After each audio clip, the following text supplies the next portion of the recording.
Hello everyone. तो कैसे हैं आप लोग। आज हम क्लास 10 चैप्टर 8 ट्रिग्नोमेट्री के बारे में पढ़ेंगे।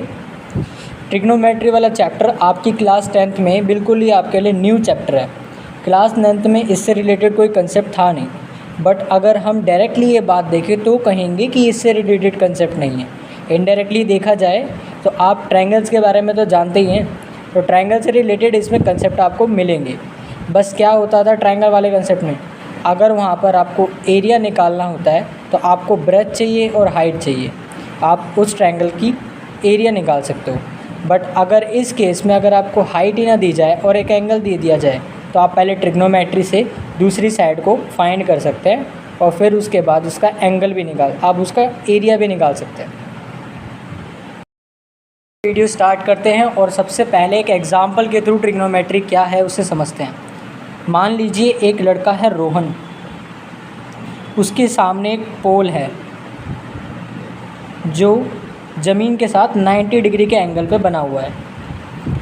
वो उस पोल से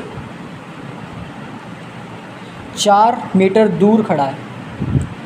क्वेश्चन में पूछ लिया है अगर वो पोल के टॉप को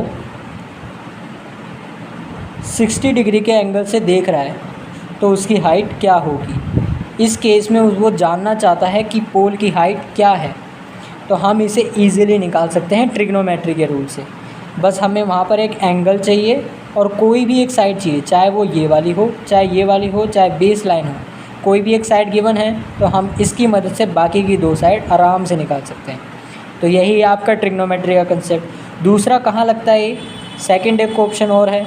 मान लो यहाँ पर अब रोहन की भी हाइट दे दी कि रोहन आपका 2 मीटर का है। एग्ज़ाम्पल दे रहा हूँ तो एग्ज़ाम्पल के लिए आप 2 मीटर मान सकते हैं, रियलिटी में मत ले लेना, कोई बच्चा 2 मीटर का थोड़ी होता है। अब आप मान लीजिए कि ये अपनी आई से उसी पोल को देख रहा है और क्वेश्चन में मैं थोड़ा चेंजेस करता हूँ। अब की बार पोल की जो हाइट है ना वो 3 मीटर दे दी, इस बार डिस्टेंस नहीं दिया तो आपको डिस्टेंस फाइंड करने को बोल देगा। यहाँ भी आप इजीली बना सकते हो। ये अपनी आई से उसको देख रहा है, उसके बेस के पैरेलल एक लाइन बना लो। अब हम कह सकते हैं जितना ये होगा, अगर हम इसको x मान लें तो ये भी x ही होगा ना। अब ये पूरा पोल की हाइट 3 है, बंदे की हाइट पहले से 2 मीटर है, यानी इतना हिस्सा तो 2 मीटर पहले से ही है, तो ये वाला हिस्सा आपका कितना हो जाएगा 1 मीटर। तो यहाँ से तो आपकी ईज़िली इसकी हाइट पता चल जाएगी कि उसके आई साइड से उसकी हाइट कितनी बनती है। फिर हम इस कंडीशन के हिसाब से कि 1 ये है 2 ये है, इसको भी इजीली फाइंड कर सकते हैं। यहाँ भी आपकी ट्रिग्नोमेट्री बहुत काम आती है। तो चलिए अब कुछ क्वेश्चंस करके देखते हैं, तब आपको और क्लियरिटी हो जाएगी। तो ये है आपका एक एग्ज़ाम्पल। मान लीजिए एक ट्री है जो 9 मीटर का है, 9 मीटर उसकी हाइट है। आसमान में मौसम ख़राब था, बादलों की वजह से जो बिजली स्पीड पे गिरी उस पेड़ की टहनी टूटकर ज़मीन पर गिर गई, यानी ये पोर्शन आपका यहाँ पर ज़मीन पे गिर गया। तो ये ज़मीन पर गिरने के बाद इसके साथ बना रहा है 30 डिग्री का एंगल, ये इसके साथ 30 डिग्री का एंगल बना रहा है। और आपका जो जहाँ से पेड़ टूटा था उसके नीचे का हिस्सा 3 मीटर था और जितना पेड़ टूटा है उतना हिस्सा आपका 6 मीटर, यानी दोनों मिलके हो गए ना 9 मीटर। तो इस वाले केस में अगर अब पूछा जाए, एक तो जहाँ पर पेड़ खड़ा था वो पोजीशन, यानी पोजीशन नंबर ए, और दूसरा पेड़ की टहनी जहाँ पर टूटकर गिरी पोजीशन नंबर बी, तो इनके बीच का कितना डिस्टेंस है। तो यहाँ पर हम ट्रिग्नोमेट्री का यूज़ करेंगे, इसको भी एक सी पॉइंट मान लेते हैं। तो यहाँ पर ये वाला पॉइंट हो जाएगा आपका ए और ऊपर वाला पॉइंट हो जाएगा सी। बीच में बी बना बाद में, एक मिनट, ऊपर हो गया बी, बीच में सी बन गया बाद में जब आपकी इस पर बिजली गिरी। तो इसमें हम सीधा हम लगा सकते हैं tan। यहाँ पर हम tan, sin, cos, ये सारे आपके ट्रिग्नोमेट्रिक फंक्शन होते हैं, आप इनमें से कोई भी यूज़ कर सकते हो। अभी के लिए मैं tan यूज़ कर रहा हूँ। आगे की आने वाली फर्दर वीडियो में मैं आपको बताऊँगा अभी कि tan की ये वैल्यू कैसे बनी, ये वैल्यू कैसे बनी। बस आप वीडियो के साथ बने रहिए। तो पहले हमने लिया tan 30 डिग्री। tan 30 डिग्री का मतलब होता है परपेंडिकुलर अपॉन में बेस। तो अब इस केस में आप कहेंगे कि इसका परपेंडिकुलर है ये, जो भी एंगल की बात होती है उसके सामने वाला परपेंडिकुलर होता है। यानी 3, और उसका बेस क्या है x, यानी जिस पर वो एंगल बना हुआ है वो वाला बेस यानी x। अब tan 30 की आपकी कोई वैल्यू भी होती है, tan 30 की आपकी वैल्यू होती है 1/√3, तो हमने इसके बराबर कर दिया 3/x। अब इसको हम मल्टीप्लाई कर देंगे, क्रॉस मल्टीप्लाई, यहाँ से हमारा x निकला 3 × √3 3√3। यहाँ पर हम अप्रॉक्स में अगर वैल्यू रख दें इसकी तो मल्टीप्लाई करेंगे 1.73 से।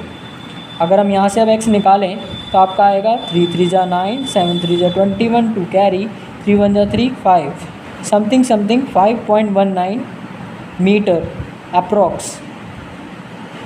तो ये है आपकी, जहाँ पर आपका पेड़ टूट के गिरा और जहाँ पर उसका ओरिजिन था, जहाँ पर वो खड़ा था, उन दोनों के बीच का डिस्टेंस आपका समथिंग 5.19 मीटर होगा। इस तरीके से आपकी ट्रिग्नोमेट्री यूज़ होती है।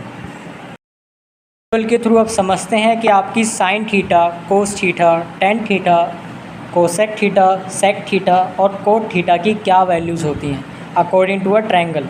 एक ट्रायंगल को मैं यहाँ नीचे बना लेता हूँ। ये हो गया आपका ट्रायंगल, जिसमें आपका ये हो गया 90 डिग्री, और थीटा इनमें से कोई भी हो सकता है, ये भी हो सकता है, ये भी हो सकता है। अभी फ़िलहाल के लिए हम इस थीटा को मान लेते हैं। तो इसके सामने वाली साइड आपकी परपेंडिकुलर हो जाती है, जो अपोजिट साइड हो जाती है वो आपकी बेस हो जाती है। यानी 90 डिग्री जिन दो एंगल को अटैच कर रहा है, एक इस पॉइंट पे अटैच कर रहा है, एक इस पॉइंट पे अटैच कर रहा है। थीटा के सामने वाली पी होती है और बेस लाइन को बी बोलते हैं। इन दोनों को छोड़ के जो हो गया आपका ये हो गया एच। यही सेम थिंग आपने पाइथागोरस ट्रिपलेट में भी पढ़ी होगी। अब यहाँ पर हम साइन थीटा कोस थीटा की कैसे वैल्यूज़ बनाएंगे, तो ये देखिए मैंने यहाँ पे आपको एक छोटी सी ट्रिक लिख के दी है। अगर आप इस श्लोक कह सकते हो इसे, अगर आप इसे याद कर लो तो आप इजीली सबकी वैल्यूज़ को बना सकते हो। कभी भी अगर आप भूल जाते हो तो आपका वर्ड है पंडित बद्री प्रसाद हर हर बोले। रिपीट कीजिए, पंडित बद्री प्रसाद हर हर बोले। तो इसमें देखिए P B P H H B, यही आपके सिंटैक्सेस हैं जिसकी मदद से आप sine theta cos theta tan cosec sec और कोट की वैल्यूज़ को बनाते हैं। तो चलिए इनकी वैल्यूज़ को कैसे बनाएंगे वो समझते हैं। साइन थीटा के नीचे मैंने एक एरो गिवन किया है। एरो से मेरा मतलब है पी के नीचे एच रखा जाता है। यानी अगर आप साइन थीटा की वैल्यू लिखेंगे तो उसकी वैल्यू हो गई p/h। सेम ऐसी आपकी कोस की वैल्यू हो जाएगी b/h, और आपकी टेन की वैल्यू हो जाएगी p/b, टेन थीटा। अब ऐसे ही ठीक इसकी उल्टी वैल्यू होती है कोसेक थीटा। तो इसको नीचे से काउंट करना होता है h/p। तो ये वाला होगा आपका h/p।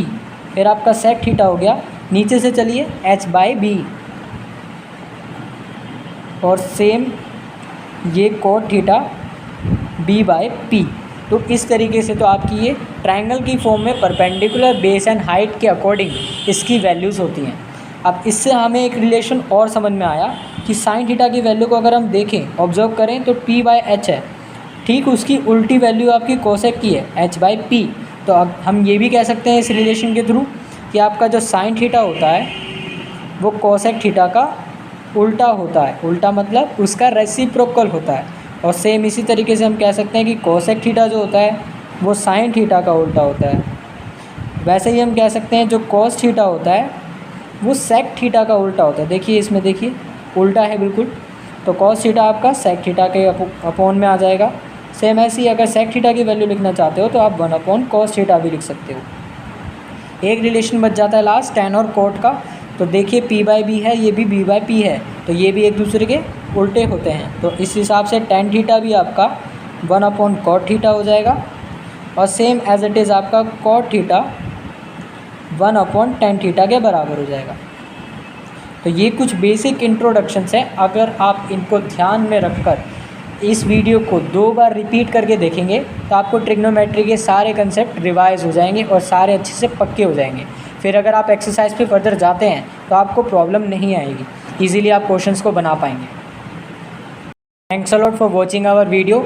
ऐसे ही बने रहें हमारे साथ। इस वीडियो के फर्दर पार्ट्स भी आपके जल्दी ही आएंगे, तो आप वीडियो के साथ बने रहें और इन कंसेप्ट को अच्छे से रिवाइज़ कर लें, क्योंकि जब हम एक्सरसाइज पे जाएंगे तो हमारे पास इतना टाइम नहीं रहेगा कि हम इनको दोबारा रिवाइज़ कर सकें।